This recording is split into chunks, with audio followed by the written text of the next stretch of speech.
Multiple హౌజెస్లో night దొంగతనాలు నమోదయ్యాయి. అదేవిధంగా same similar offence similar MO తోటి మనకు రాచకొండ లిమిట్స్లో కూడా నాగోల్ పిఎస్ పరిధిలో, అదేవిధంగా సంగారెడ్డి డిస్టిక్ పరిధిలో, మెదక్ డిస్టిక్ పరిధిలో ఇట్లా మనకు అఫెన్సులు నమోదు కావడం, ఎస్పెషల్లీ సైబరాబాద్ కమిషనరేట్లో క్రైమ్స్ విభాగం నుంచి ఈ టాస్క్ని సీరియస్గా తీసుకోవడం, సిపి గారి ఇన్స్ట్రక్షన్స్ని ఫాలో అవుతూ మనం ఒక ప్రాపర్ యాక్షన్ ప్లాన్ తోటి వీళ్ళ మీద కంటిన్యూస్ నిఘా పెట్టడం జరిగింది.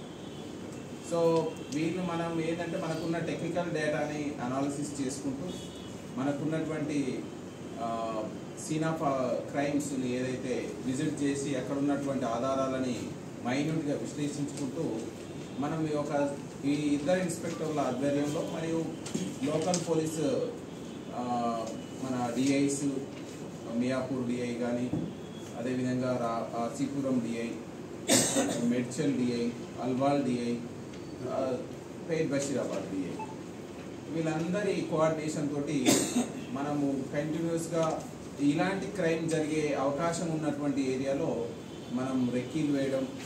సో కౌంటర్గా అఫెండర్స్కి కౌంటర్గా మనం చేస్తున్న క్రమంలో ఎస్టర్డే ఈవినింగ్ అవర్స్లో మనకు మియాపూర్ లిమిట్స్లో మనకు ఒక 3 మెంబర్స్ అనుమానాస్పదంగా మనకు వచ్చినటువంటి టెక్నికల్ డేటాకి దగ్గరగా ఉన్న అఫెండర్స్ని మనం